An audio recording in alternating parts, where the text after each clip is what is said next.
You hear that, ladies and gentlemen? I can only mean one thing. It's time for the ladies of the Serial Killer Club to come out. Tonight, they're talking about John Wayne Gacy and all of his clowning antics. I don't know, though. I don't know what to... Well, I just killed the music, sorry. I don't know what all this clowning antics were. I'm not into the serial killer stuff. Let's just bring the ladies in. God, I've totally lost my mind tonight. Here is Susie, and there is Brenda without her sugar, and we got Andy. I'm gonna keep him down here with me. I'm putting Brenda back up there. I don't. I don't know how I did that. How the hell did I do that? I don't know. What are you doing, man? I don't know. I'm trying to figure out how to round and round. I'm supposed to. There we go. That's more like it. Now don't touch anything else. Musical chair. I got to open the chat. Everybody is welcome to join in on the chat. We can only see the comments from YouTube, though. So make sure if you're going to comment and have something to say to these beautiful young ladies that you do it on YouTube. So, Brenda, Susie, this is your show. I'm just going to sit here behind the mic and pretend like I know what I'm doing, which obviously I don't. All right. Okay, everybody. Tonight we're going to be talking about John Wayne Gacy. Now, y'all know who he is. Y'all know what he's done. So we're going to open up a little bit more of his life on different things. So, John Wayne Gacy, he was born March 17th in 1942. He was one of 3 children. His father abused him when he was younger. Now, we often ask, and other people ask, are people born this way, or are they made this way? Are they born this way but don't act on it unless they're triggered? John Wayne Gacy went through a lot of stuff when he was younger. So I think that he was probably born that way, but I think that he might not have went that way had it not have been for his upbringing and how he was treated. It's hard to say. What do you think, Susie? I have the belief, not everybody shares the same beliefs, but I have the belief that people are born that way. You come into this world who you are.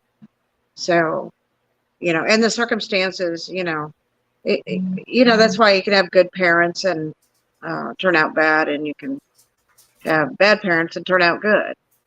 Right.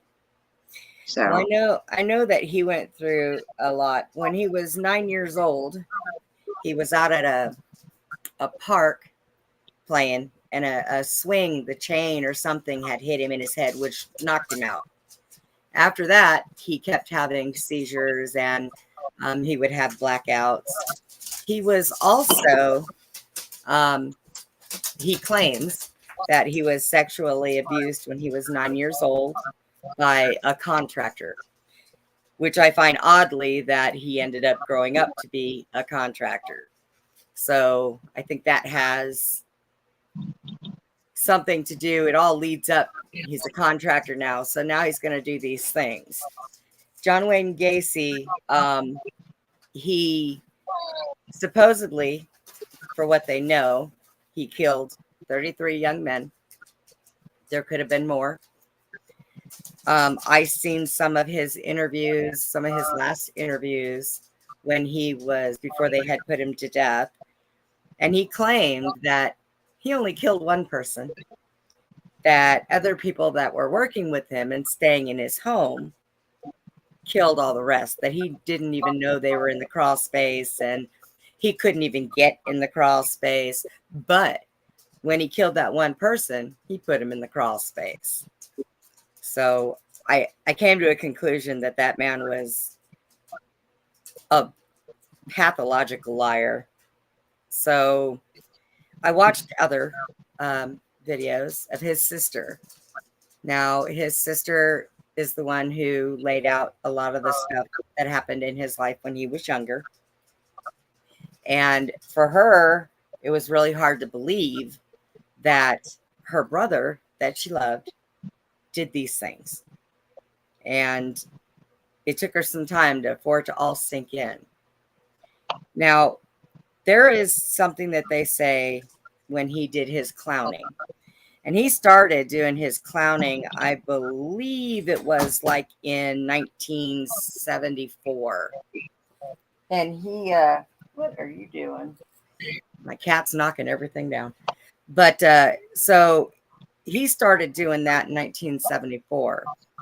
And oddly enough, they say that when you do clown makeup and you do the round smiles, that's fine.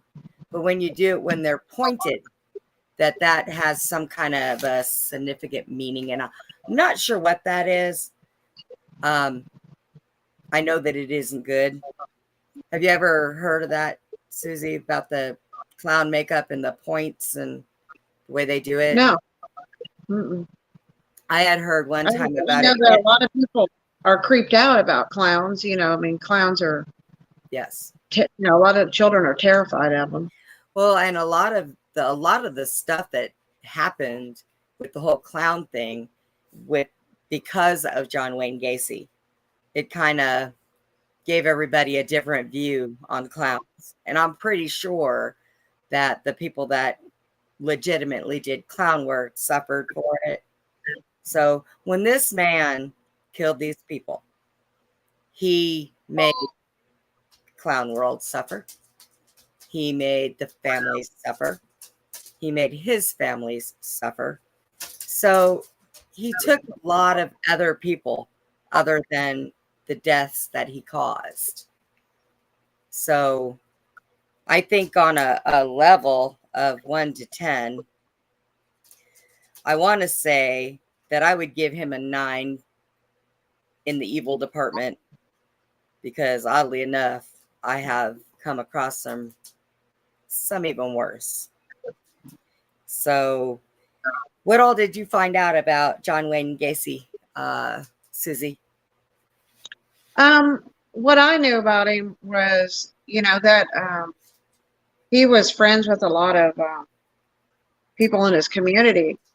And when there was a lot of people, there was kids that escaped, or, he would invite them over to his house.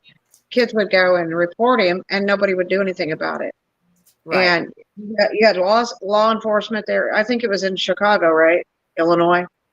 Yes. And which, is known for high crime, Al Capone and, right, kind of territory. Well, so there's a high crime area, Yes.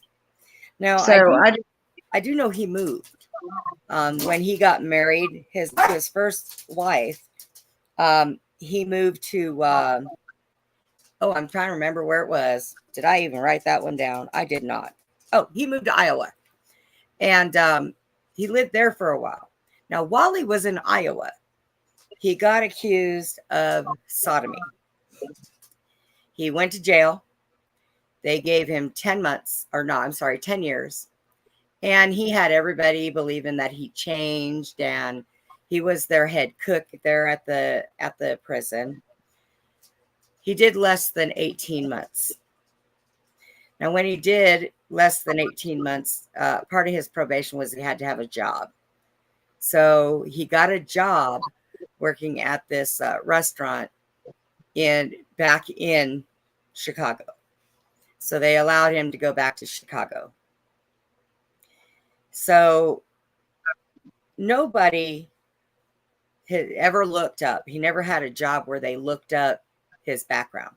So nobody had a clue what he had done, what he was all about. Well, there is that possibility too that he was being protected by a satanic cult that he was part of. So, they're just going to look the other way if, because, Satanists in every city. Yes. And he did a lot with politics also. He was involved in the Democratic Party for stuff. And I know he had met Carter's wife one day. He had taken a picture with her. He was into a lot of stuff, and a lot of people liked this man.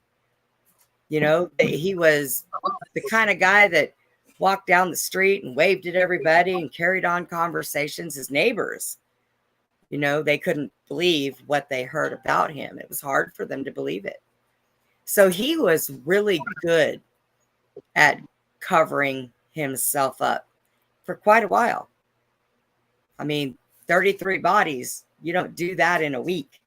So he was doing that stuff for quite a while, and nobody could catch on. So, or if they did, they didn't do anything about it. right. So when he was incarcerated in Iowa, he went through a lot of things there. Of course, people really are not real kind in prison with people who harm kids. And we all know that. It is, you know, you can say, well, they deserve what they get. That's what happens. But he went through all that stuff. He continued to keep a good, positive attitude, didn't try to do anybody any harm. So he had them fooled. Then he comes back into Chicago and gets into everything. And he's got all of them fooled. His victims, the way he did this, we all know, like magic tricks. Out of his clown outfit, he used handcuffs. He used ligature garrotes. And nobody, a lot of the people he did this with, a lot of the young people were homeless, ran away from home. They didn't have family. So nobody really missed a whole lot of them. And I think he specifically picked those people just for that point. Of course, I think they all do.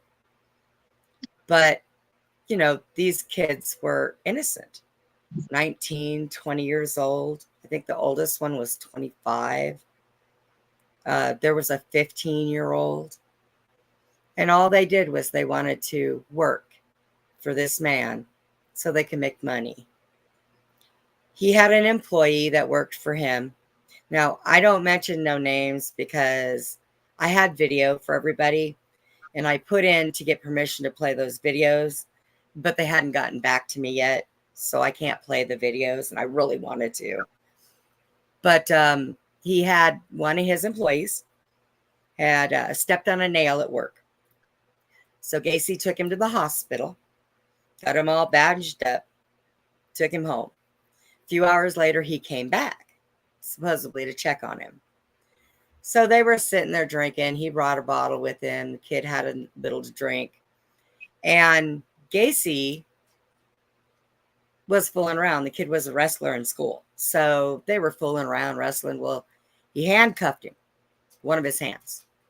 And the kid flagged around, tried not to let him get his other hand. Gacy got his other hand and handcuffed him behind his back. Well, Gacy got up and left the room for a minute. While he did, this kid figured out he could get his right hand out of that cuff.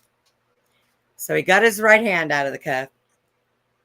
When Gacy came in, he bum rushed him, got him on the ground, cuffed him, and then pulled the key out of his pocket, and then cuffed his other hand and left him sit there. Now, the kid didn't show any fear, and he was pretty well in control of things.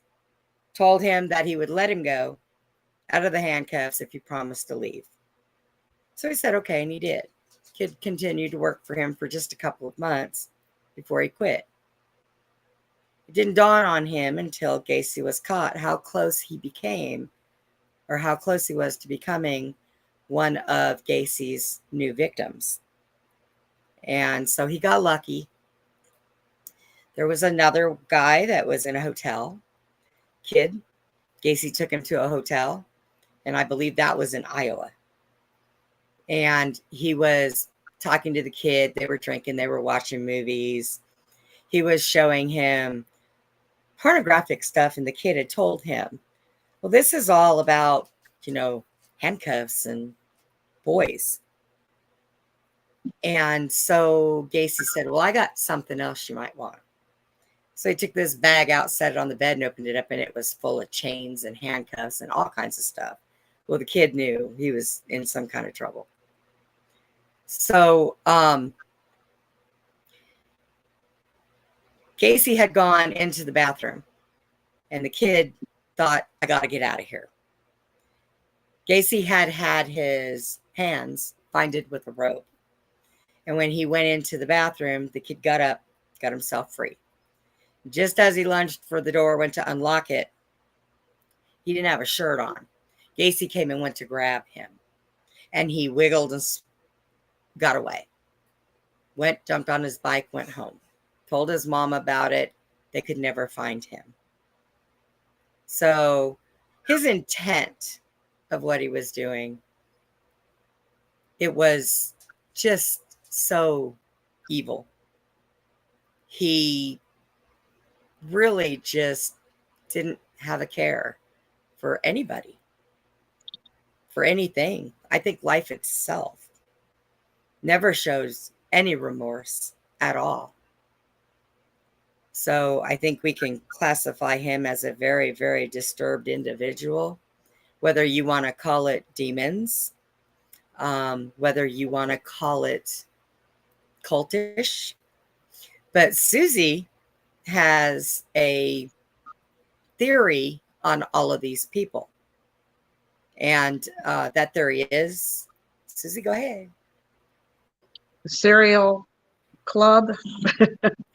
So what you're talking about. Yeah. Serial club, Yeah. all being connected. In one way or another, they're all connected. Yeah. Yeah. Well, and the other thing, there's another kind of MO with a lot of these serial killers. And one of them is a lot of times they get their victims in their vehicle and then they kill them, to take them somewhere and kill them. They lure them into their cars, trucks, or the other serial killers tend to draw them to their house and into their own home. So they seem to kill in their own territory. They don't. That's what I've noticed. A lot of them. That's how they operate. They get them in and build some kind of trust with the victim in some way, or they're helping them, and they lure them into their little, place, either the home or the vehicle. So that happens quite a bit with these people. That's I noticed, that's how they don't. There are some, there are some that kill, in public places as well. They leave dead bodies laying around, Yeah. But and he hid every one of his except for right. And he hid every one of his except for I think it was 4 that he put in the river because he had no more room on his property in his house. He had him in his backyard. He had him under the driveway. I mean, it was ridiculous. So right, he was piling up on top of each other. Yeah, it's crazy. Right. It is, and I'm so sorry, everybody. I haven't eaten all day. I'll interrupt with a question. And I have a shake with no straw. Go figure that one out. Oh Lord, did he ever do any type of ritualistic things or anything like drain the blood or tie the hands in a certain way or yes, put a stone in their hands or something? Did he have some kind of, I guess I don't want to call it trademark, but a certain thing that he did? Well, like his trademark was the garrotes and the handcuffs. That's what he was known for. But it was a game with him. Like he'd used the handcuffs as he'd be like, hey, let's wrestle or let's do this. And, he'd engage with them like on a friendly, playful mode. And then he'd turn it into something, Right. you know, where He kill them. also used chloroform too to help subdue them. Yeah. Also, Explain what a garrote is. what a garrote is it's like a twine, or you could do them with leather or a rope or anything, and they go around the neck, and they have like these knots on the end, and you put a stick or something in it, and you twist it. And with John Wayne Gacy, he said he got so good with it, he knew how every single person reacted the same with every twist of the garrote.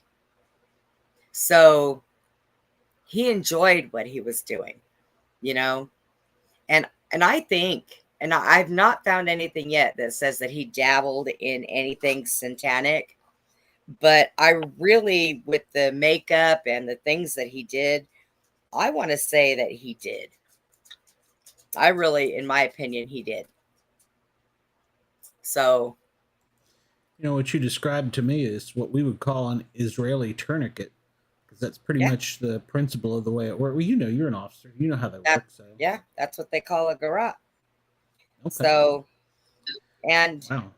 it's it is a horrible. I mean, I've studied it, I read up wonder if we about it. look back in medicine and see if maybe that was the basis of how the tourniquet actually came to be about. Is not the actual tourniquet, but the Israeli tourniquet. If that had anything, just talking Yeah, about the history of the garrote. That's interesting to me as a medic. So, all right, yeah. sorry, I digress. And I looked into that some, and you know, there are people that had actually survived something like that, but they would be put on unconscious, and you know, and from what I understand, people that get strangled and stuff like that, that it is a horrible, horrible way to die, because you know, and until that blood circulation gets cut from your brain, you know everything that's happening to you. And it is, I imagine that it is pretty horrifying. You know, I've me heard that it's personally. actually more. It makes the brain more hyper aware because it knows exactly what it's lacking. It's lacking blood. It's lacking oxygen. So all of your senses are firing at the same time. So it's actually a heightened death, from what I've heard. As far as Yeah. Well, that would be I'm putting mine terrible. into what I hear about a choking or something like that, or being choked. But that's from what I've heard and read. And that would be, it would be horrible, because you have every single emotion in your body plus the fight to get away, you know, and it's pretty bad. So that was one of the things he did. I want to say yes, that he dabbled in satanic stuff. I really want to say that, especially sometimes in some of the company that he kept. So he, I think that all of his, yeah, I think every one of his victims were strangled. That's how they all died. Now he, like I said, buried some under the crawl space, some in his backyard. He had a spot in his driveway he dug up, and now remember, he was a contractor. He could get a hold of anything. Now, people had already gone down into or opened, because he had the boys that worked for him get underneath the crawl space and dig it all out for him. So he kept claiming he could not get in that crawl space, so he could not have buried those bodies. That man took no responsibility for anything that happened except for one person. And that one person, he claimed that he killed in self-defense, that the person actually attacked him. Well, I'm sorry. I don't like to talk ill about the dead, but I call your bullshit, Gacy, because I'm sorry. Anybody that has done what he did, there is no way that he killed somebody over self-defense. That did not happen. He ruined a lot of people, like most serial killers do. I really don't. I really want to get with a psychologist and find out what makes these people tick. I mean, what makes their mind think that it's okay to just go around kill people? I mean, is this world full of that many demons? I mean, is it really? When we're younger, we don't see all that. And a lot of it is because our parents keep us shielded from it. Don't watch those scary movies. Don't watch the news. Don't look at that. So we don't really see it until we start to get older. And once we open our eyes and we see exactly what's going on, sometimes it can be a hard pill to swallow.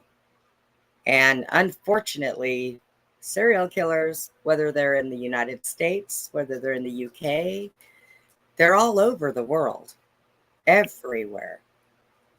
And there are some that they never caught, have no idea who they are, even with the technology that we have today. Now, today, it's a little harder to get away with stuff. But even with the technology we have, there's old cases they cannot solve.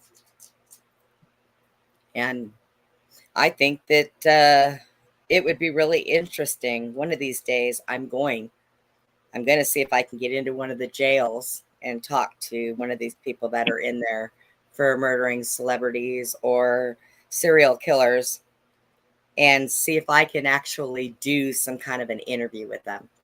I think that would be so neat.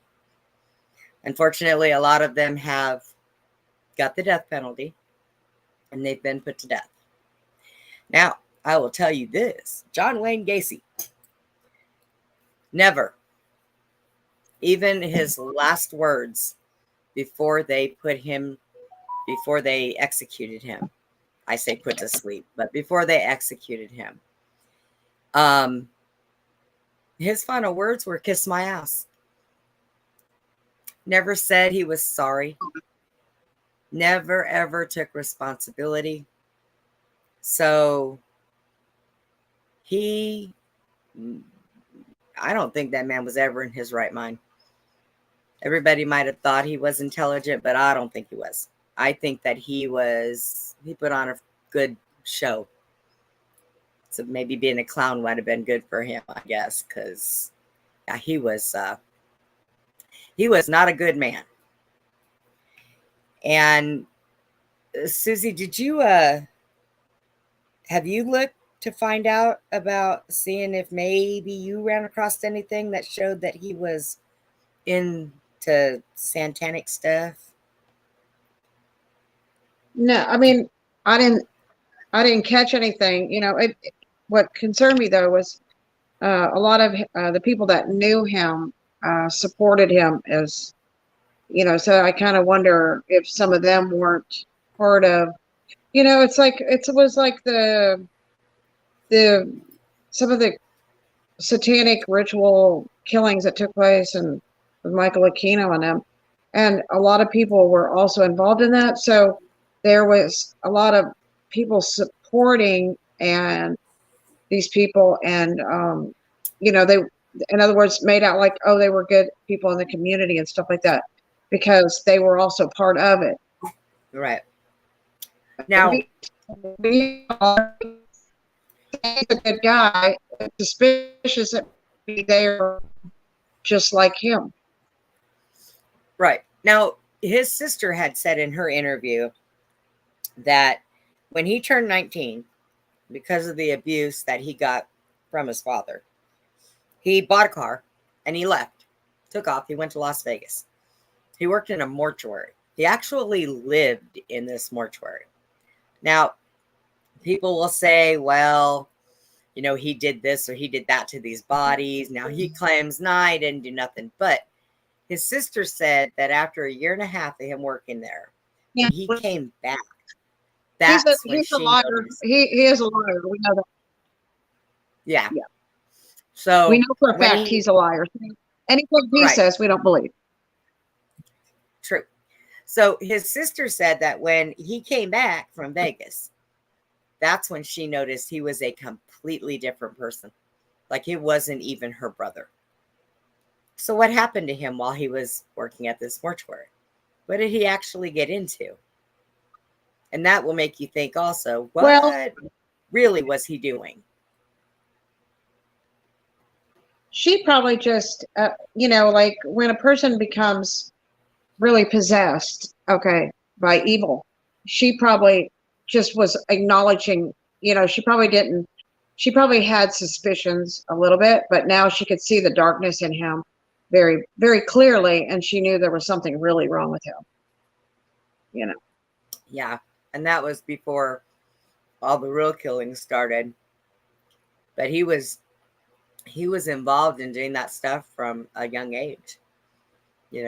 Now, she said that he didn't follow the same patterns like most serial killers. Like, he didn't kill animals, birds, puppies, kittens, That's So, that she knew, yeah, that she knew of.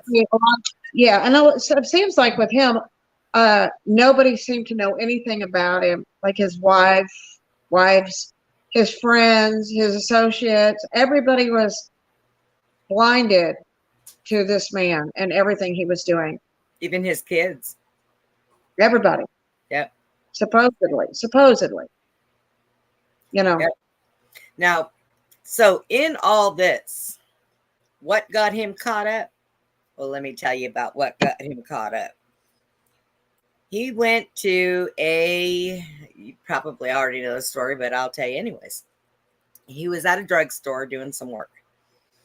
One of the kids that worked there, young man, had a summer job. His mother had come to pick him up. She was out in the parking lot. The kid decided he wanted to talk to Gacy because he found out that he hires young kids to help do work for extra money. So the kid went out to the car to his mom and said, I'm going to go meet with this contractor about a job. I'll be right back. And Gacy put him in the car, took him to his house, and he killed him. Well, everybody else that he did this with, nobody really knew much about them missing. Because like I said, he went homeless. Young people that didn't have parents that were right for them and they ran away. But this was a good kid. One that his parents were really attentive to. He was a good kid. So when this happened, of course, his mother called the police. And when they found out that Gacy was in that store and they knew that the kid had talked to him, that's when they ran his background. All those years later, somebody finally decided to run a background on him. And on this background, it came up with the sodomy he got charged with when he was in Iowa. So that made them think, okay, wait, there's something going on. So they went to his house and told him that they wanted to speak to him. They wanted him to go to the police department, and he said he couldn't that day because he was on his way to do some work for the city. So he went the next morning to talk to him.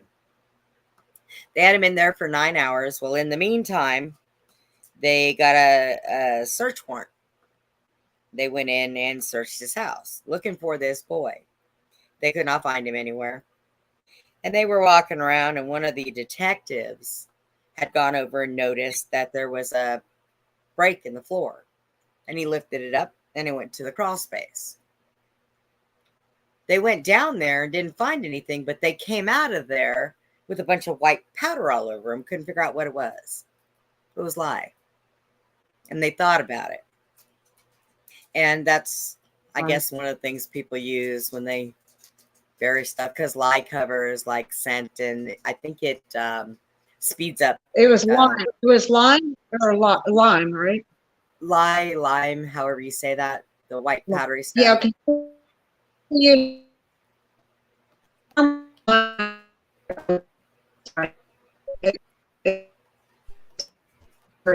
Uh-oh.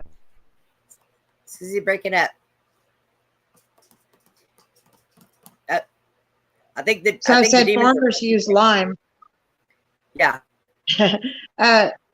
Farmers use lime because it destroys the bacteria. So we put it on dead animals. Yeah.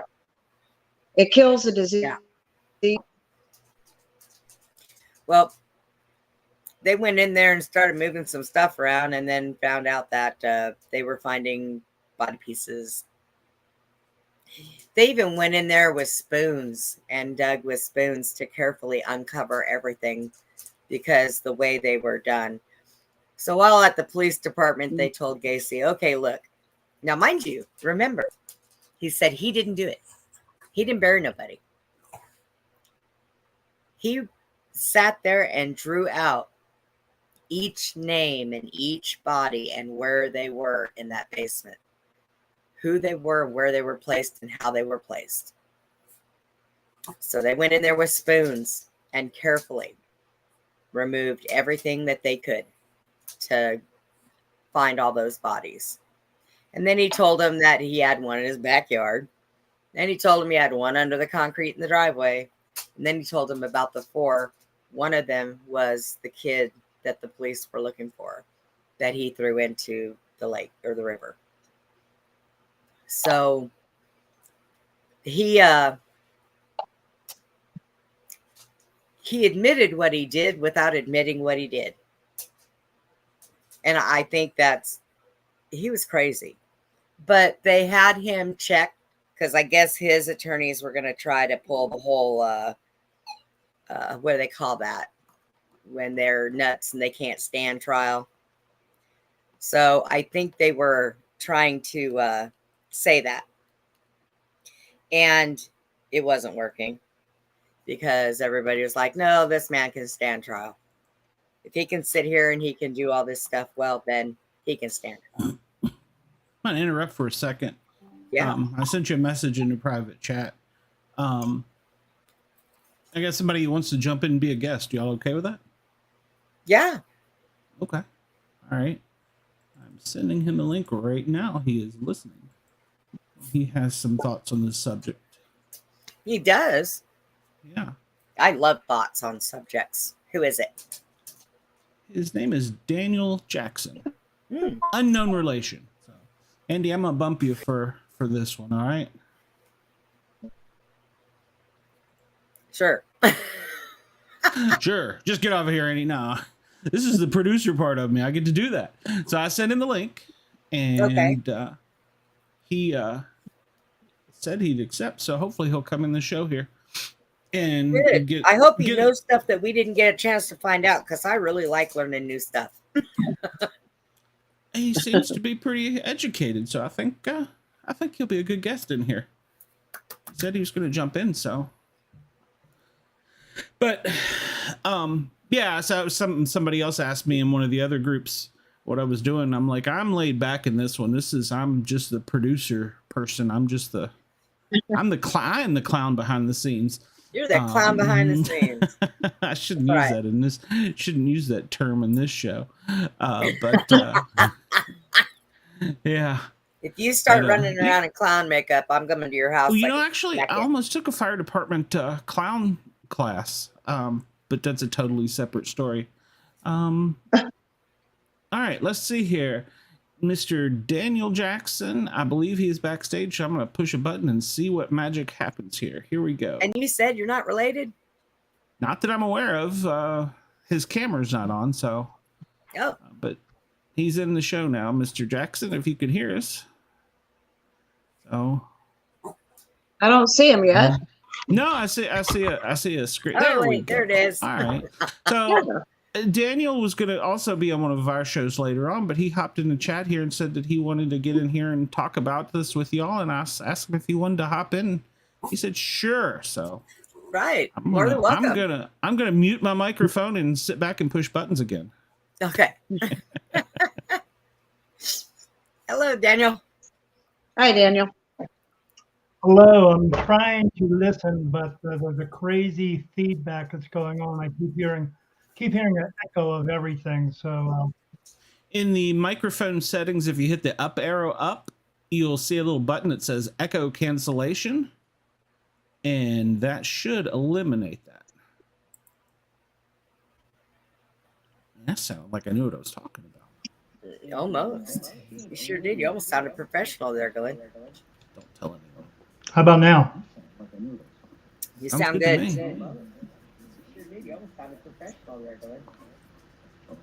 Oh, I'm still but getting. you said- yeah, you I'm still still have getting an YouTube. echo from you guys, but Yeah, I you can still deal. have YouTube turned on. Yeah, you have to turn YouTube off. That's what that is. I'm still getting an echo from you guys, but Yeah, you still have YouTube turned on. Heterodyne. Yeah, hit your YouTube. Get out of your YouTube page.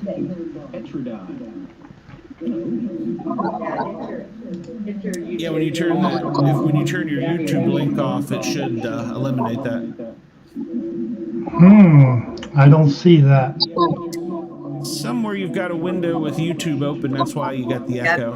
You have your tabs open on top. I don't see that. Somewhere you've got a window with YouTube open. That's why you got the echo.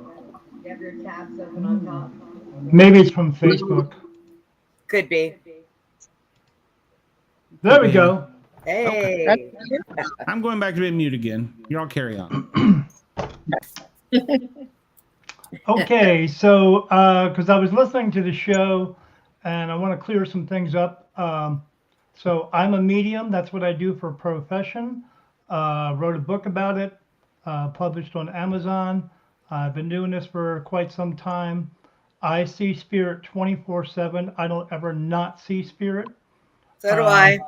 But I don't just see them. I see them, hear them, feel them, communicate with them. I don't communicate directly with what I call general spirit.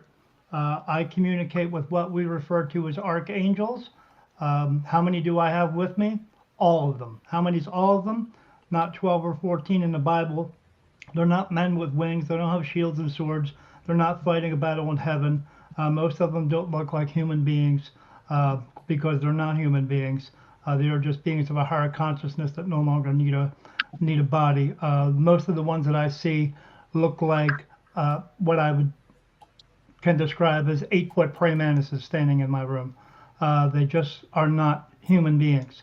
But in the same way, I see not just into the realm of what we would call heaven, but I also see in the earthbound as well. And there is absolutely, unequivocally, no such place as hell. There's no one walking around with horns and a tail torturing anybody. There might be someone walking around with horns and a tail, but that's just because that's what he looks like where he comes from. Because if people think this is the only place with people in it, well, no, that's just not the truth. But there is no such thing as possession. Souls cannot possess other people. There's not enough room in one body for two souls to be in. Souls can, just like good souls, negative energies can talk to you. They can try to manipulate you. They can influence you all they want. But can they possess a body? No, it does not happen. That's brought to you by television and movies. It just doesn't happen. There is no such thing as Satan. There is no such thing as a devil. There is a Lucifer. He is an archangel. He's not a fallen archangel because heaven is not 3,000 miles in the sky. Heaven is right next to us. Just not everybody can see it, but I can see it. But there's no place to fall from. All that is, again, that's brought to you by religion and the Bible. You know, the people who want to tell you how to live your life the way they want you to live it and give them 10%. How did they know about 10% back then? Because the people who wrote the Bible were kings and queens. That's how. But there's no such thing as a devil. There's the Satanism, satanic stuff. That's all created by people in order to scare you. And they only base everything off they've heard from religion and the Bible. They haven't seen hell, or none of them have actually been to hell, because if you're here now, it's because you went home to heaven and you had to come back again. That's it. They've not been to hell. Anyone who's in the earthbound realm cannot come back into another body unless they've actually crossed over into what we call heaven. So a lot of this stuff that people do, like John Wayne Gacy and all that stuff, why did they do it? Just like Hitler did it. Because they choose to do it. That's it. There's no demon inside of them. Hitler did not even go to hell, or nor did he stay earthbound. Hitler went home to heaven, because we only think of Hitler or John Wayne Gacy as the body. We don't think of the soul. The soul, every soul that comes in is a good soul. And when you wake up in a body, you wake up in a baby body going, "Wah," and your mom and dad's going, "I'm your mom and dad." And you're going, "I don't know who the hell you are, but okay." And then they raise you and they teach you the ways of the world. And when they teach you the ways of the world, they teach you all the pain, anger, sorrow, grief, guilt, anguish, all these things, because you don't come into this world with it. You come from a perfect place, meaning you don't wake up as a piece of crap. You become a piece of crap because you choose to be a piece of crap, because it depends upon your perception of the world and the people around you, and that's what changes you. But do you wake up in a body and all of a sudden you hate everybody because your mom and dad hated people? No. You wake up because you have a choice. In the same way that if I were to talk to Glenn and say, "Hey, Glenn, I found out Glenn was an alcoholic," I would say to Glenn, "I'll take you to AA. I'll keep you away from drugs and alcohol. I'll keep you away from all the bars and all that stuff." Although who doesn't like a good strip club? I get it, but I'll keep you away from all that stuff. But until Glenn chooses to stop drinking, no matter what I say or do isn't going to make a difference. So everything in our lives is our choice that you choose to do. Has nothing to do who you come from. Even being this as a medium does not get passed down from family member to family member. You either have it or you don't, because it comes through with your soul.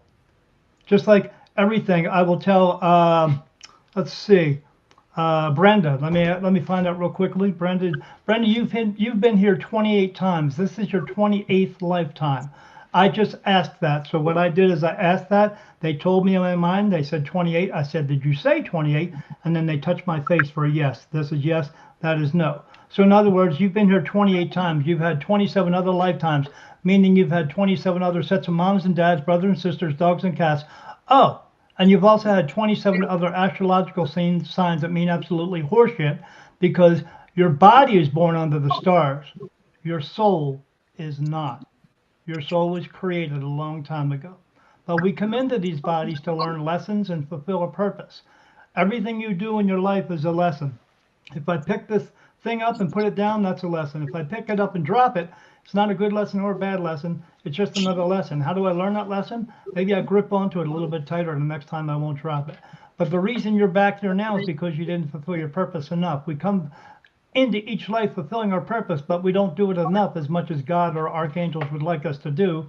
So we have to keep coming back over and over and over again. And they know that they can bring us back over and over and over again, because no one lives to be 150. Besides, at that point, it's going to hurt to pee, and who wants to be here for that? But they know they can bring us back over and over and over again. And each time that you come back, you make different choices, and you do different things, and you have different lessons to learn, but still the same purpose. And the purpose is the same for everybody. We're all here to help each other just for the sake of helping, not because you can, but because you should. But will Hitler have to come back? Absolutely. Why? Because he didn't help anybody. And that's the only reason why he would have to come back. Same thing with John Wayne Gacy. Any of those people, they come back because they just didn't get it done. It's not about punishment. It's about not getting the right things done that we are here to do, which is take care of each other. Because if that were not meant to be the purpose of that, then there would only be one of us. But apparently there's not, because it's 7.5 billion of us. And the one thing that you all have in something common with everyone else on the face of this earth, all the other 7.5 billion people, they all went to heaven. They all had to come back, just like you. So what does that make everyone? Equal. That's what it makes us. Well, hopefully if he comes back and has to come back, he'll come back as a better person than what he was last time. Well, he's been here a bunch of times, so that's his choice. Oh, good Lord, have mercy. Yeah, but we focus on the body part. We just focus on what we saw, what we experienced, what we say is evil, but isn't. But again, it's just a choice. But he did the choices that he thought was best for him. Maybe not what he thought was best for him is not best for you or best for anyone else, and I get that. But it is still his choice, and it is up to him to do what he wanted to do for himself. And then, is he actually being punished when he leaves? Well, there's two ways of thinking that. We punish ourselves. God doesn't punish us. He doesn't judge us either. We judge ourselves 1,000 times a day. Why does he need to do it once more? Because he just doesn't.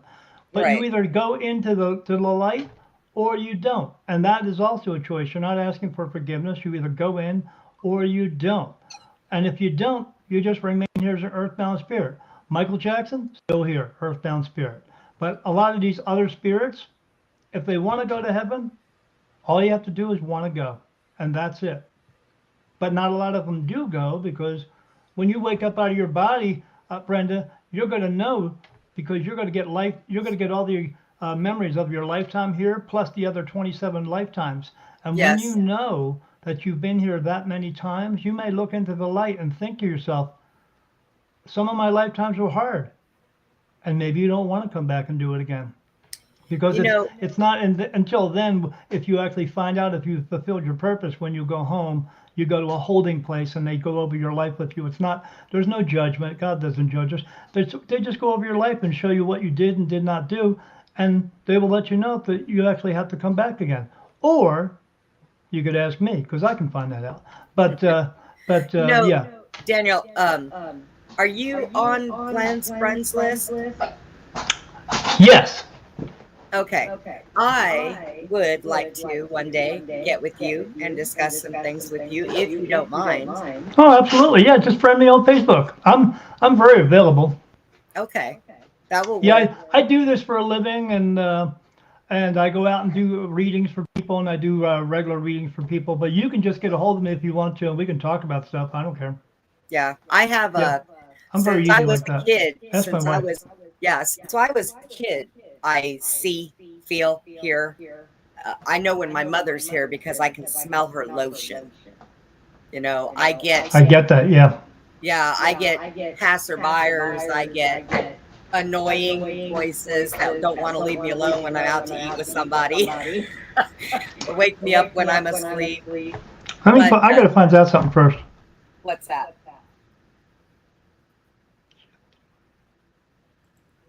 While he's working on that, Susie was having some technical difficulties. So when we get to pushing buttons again here, I'll get her back in here for us. Okay. Do you know the reason why you're being contacted? Oh, some of Want me to tell you why? Yeah, why? Because you have this ability also. You just haven't moved forward with it. That's absolutely true. I had it when I was younger. Yep. My grandmother had it, and she was my only help. And she passed away when she was 17. So I put everything on the back burner. Everything. Yeah. You have. The only thing I didn't do was get rid of the spirits that I hear, because they would never stop. Right, So, and the reason they ignore. don't stop is because where they are, there's no time and space. So more or less, the way time works for them, same thing in heaven. A day there is a year here, and that's Right. why. So, but again, there's no real time difference. So they don't care if you're sleeping.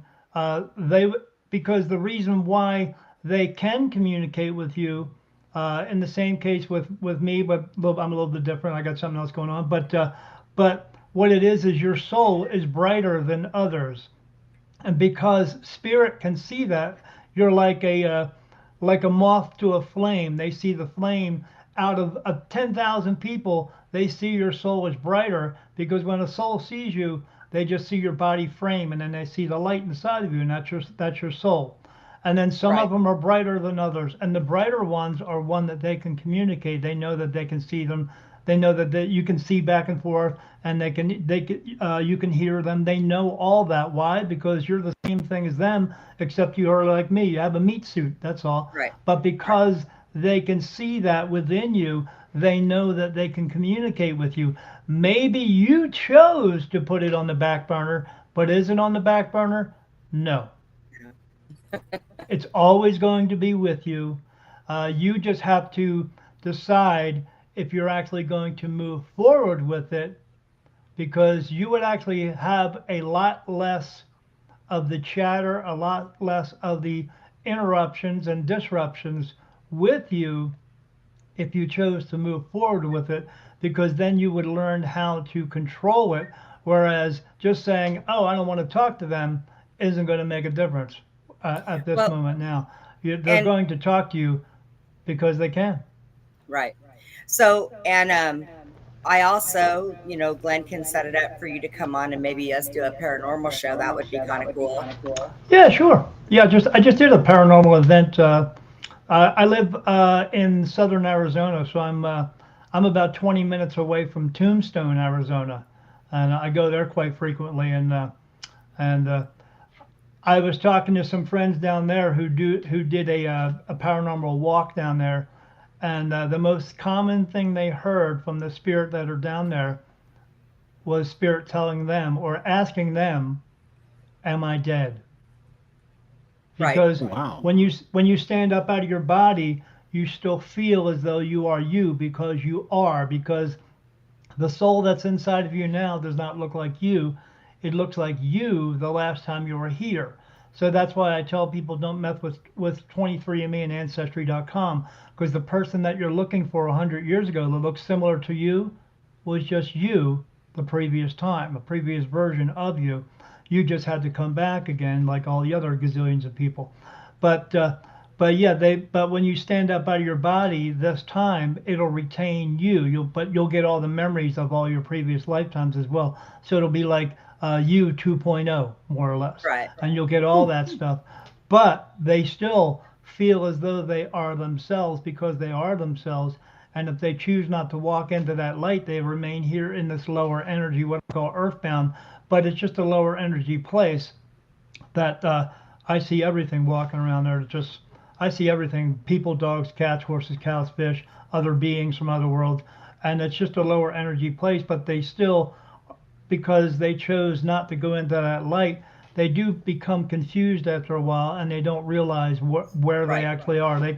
They're aware that they're no longer in a body anymore, and that's why they ask if they are dead. But there's one thing that people don't realize: that spirit in that realm, because you're in that realm, you chose to hold on to your pain, anger, sorrow, grief, guilt, anguish, all that stuff. You still feel actual pain.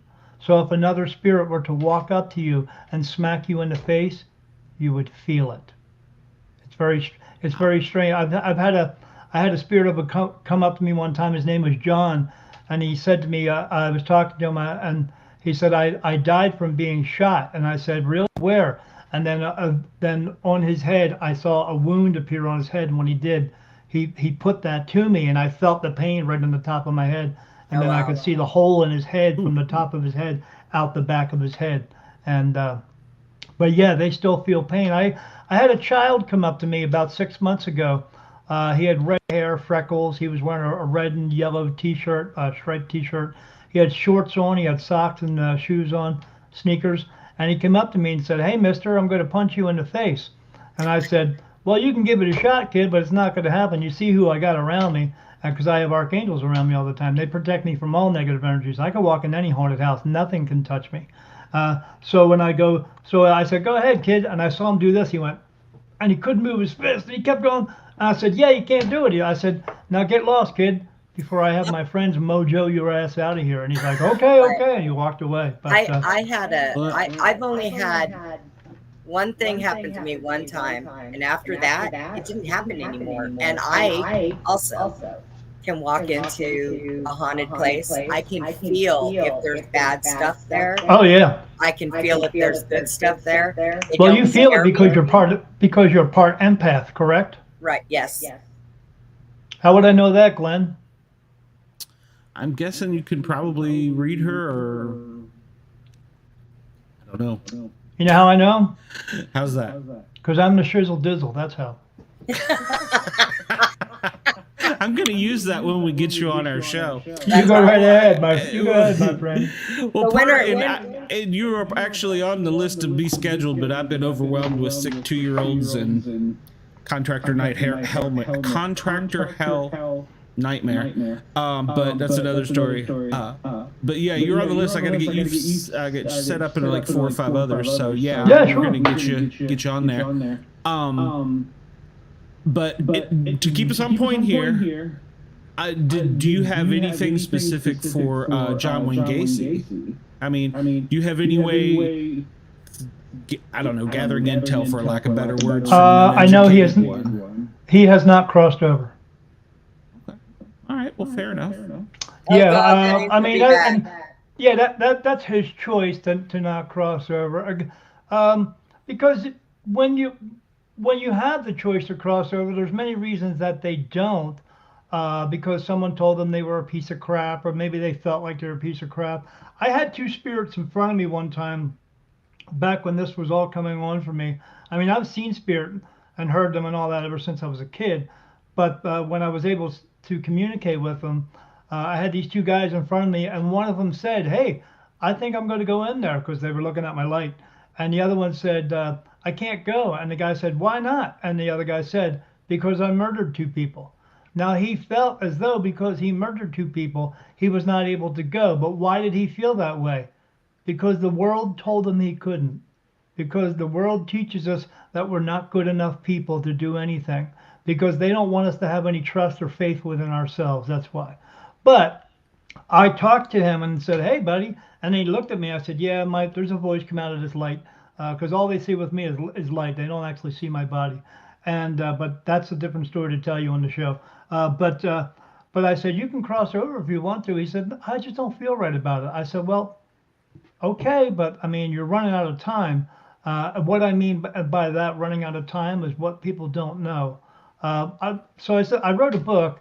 It's about me, but the last chapter is chapter 12, called The Basics. And these are messages that I received from archangels to give to the world, to help us to become better people, and to help us to help other people to become better people.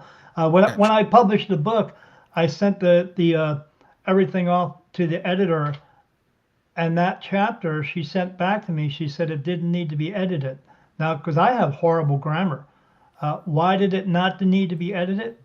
Because it didn't come from me. That's why. But these spirit, they just feel as though, they're going to be in that realm and they can live forever, but that's not the case. And the end of my book does not say, the last page does not say the end. It says 2332, because that's the end. Because this place is coming to an end. We're not getting to Star Wars and Jetsons, okay? In that time, when the end actually does come, God will come one more time down into that realm and give them a chance to cross over back into heaven.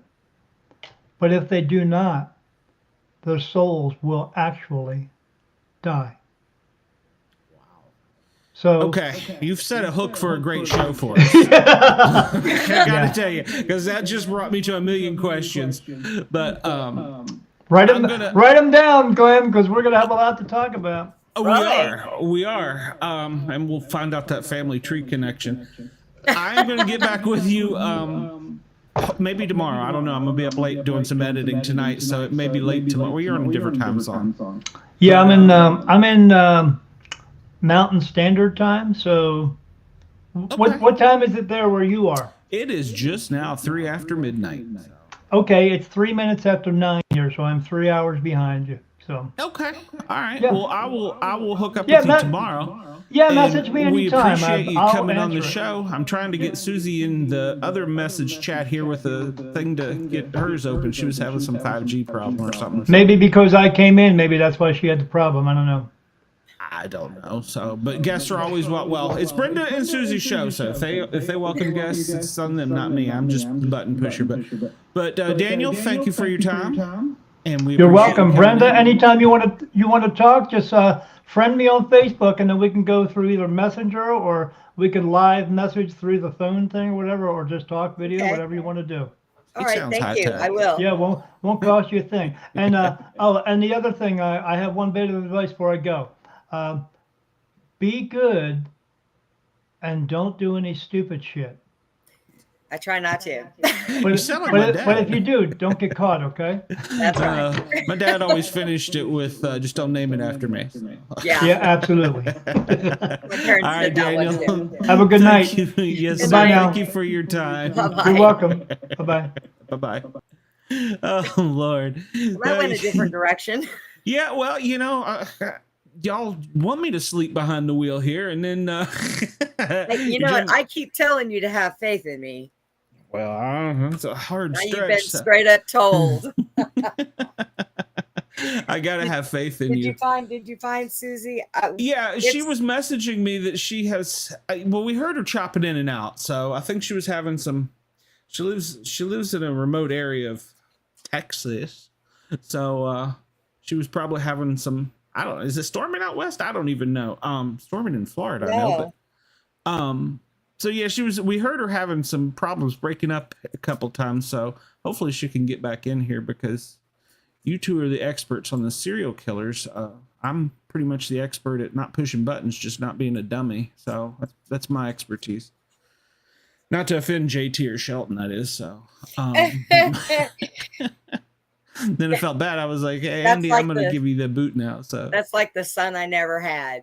You know, well, let me ask you something. Yeah. If you take a burger, or not a Burger King, I don't eat Burger King. If you take a Jack in the Box burger and you put it in the microwave for a couple seconds to warm it back up, do you think it'll make it rubbery? Or should I just eat it cold? No, you can toss it in for a few seconds. I think you'd be all right, but I wouldn't get carried away. Actually, you said it was Jack in the Box? Or did you say Whataburger? I don't remember. Jack in the Box. Okay, yeah, Jack in the Box usually, McDonald's would probably be rubbery, but you should be all right with Jack in the Box. I think they're a little bit higher quality. I know, we've had that conversation. So, well, you know, Daniel answered some questions that I was sitting here in my head while I was just watching everything go by and thinking about, you know, what you said, what he did as a child, and then what he did growing up, and where he changed. And one thing I got to say, I do agree with that Daniel was saying was, you know, it's a lot of choice. You know, there's a lot of choice that people make. Sometimes they're right, sometimes they're wrong. So obviously this guy, I would think, and I'm not a psychiatrist or a psychologist, but to be a killer of any type, you have to have some kind of psychological thing. And you could be influenced by either voices or just,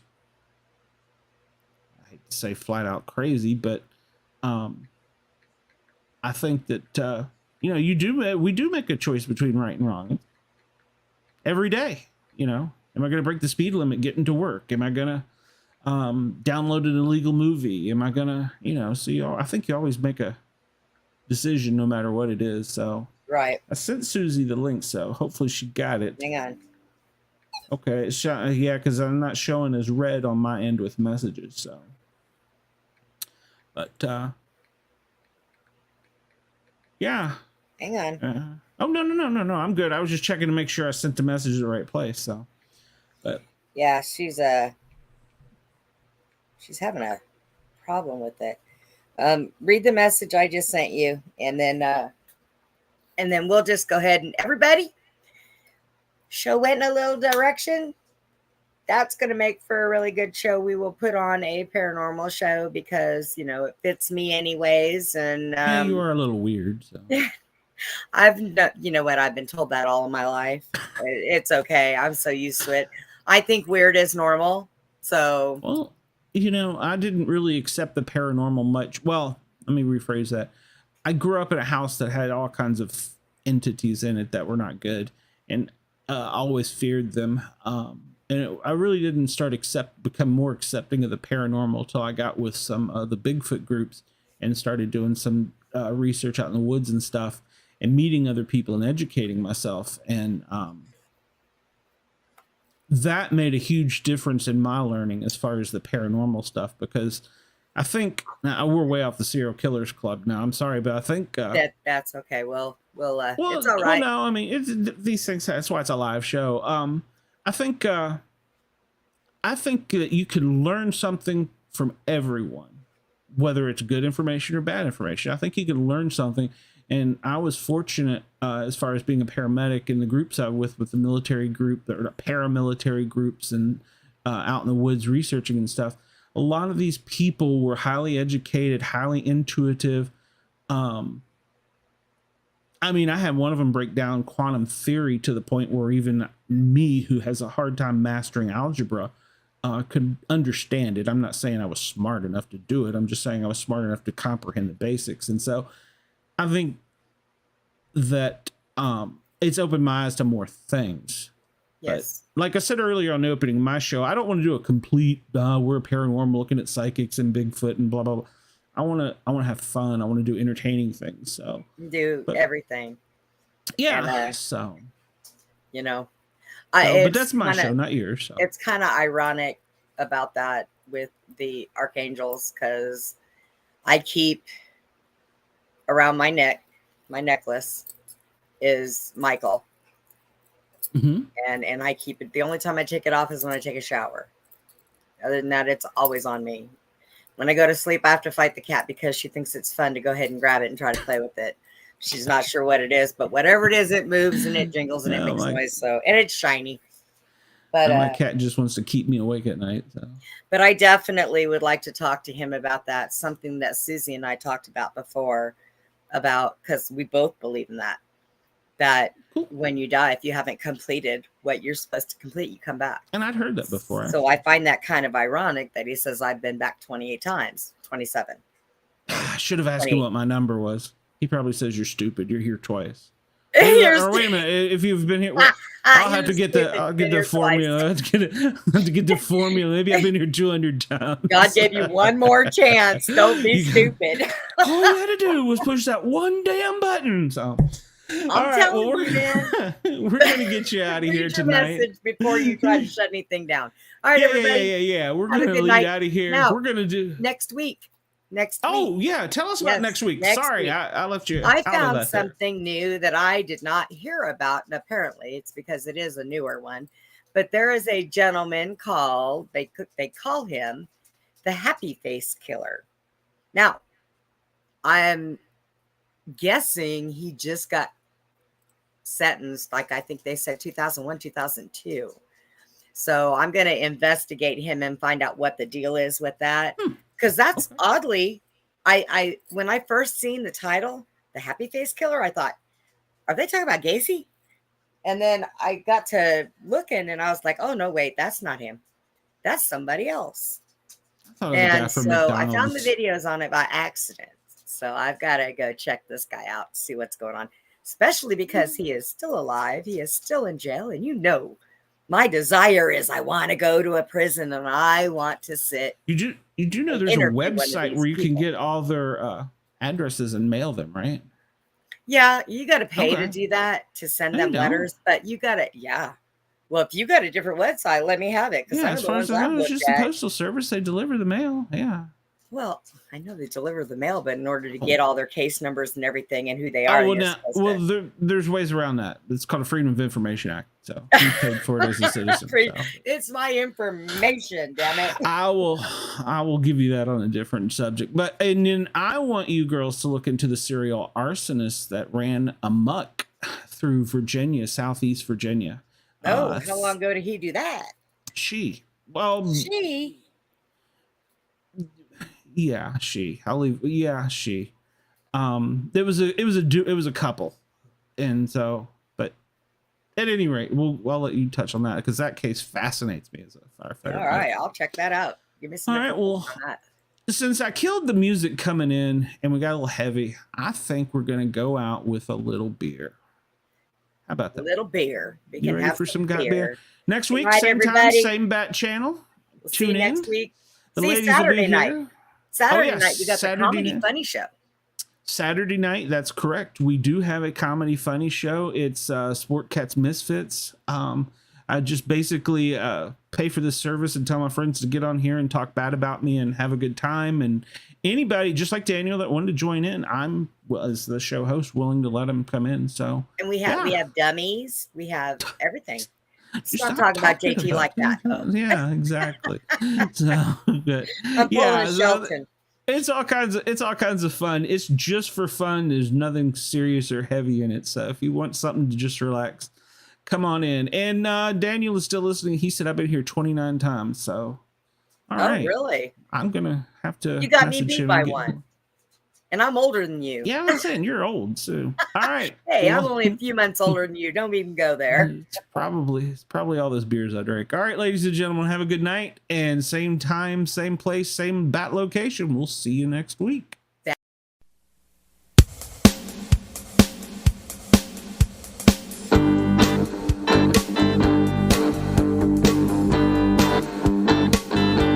We like to party every day of every year.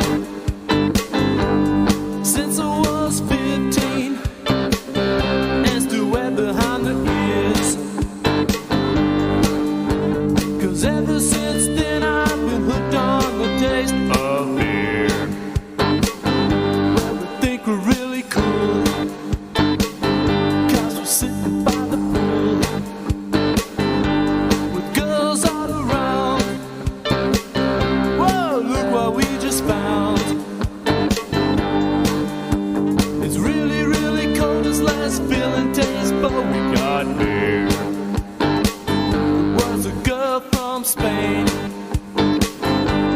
Lolita was her name. Well, the zipper got stuck. Whoa, boys were in luck. Big Al stuff, he said with a shotgun.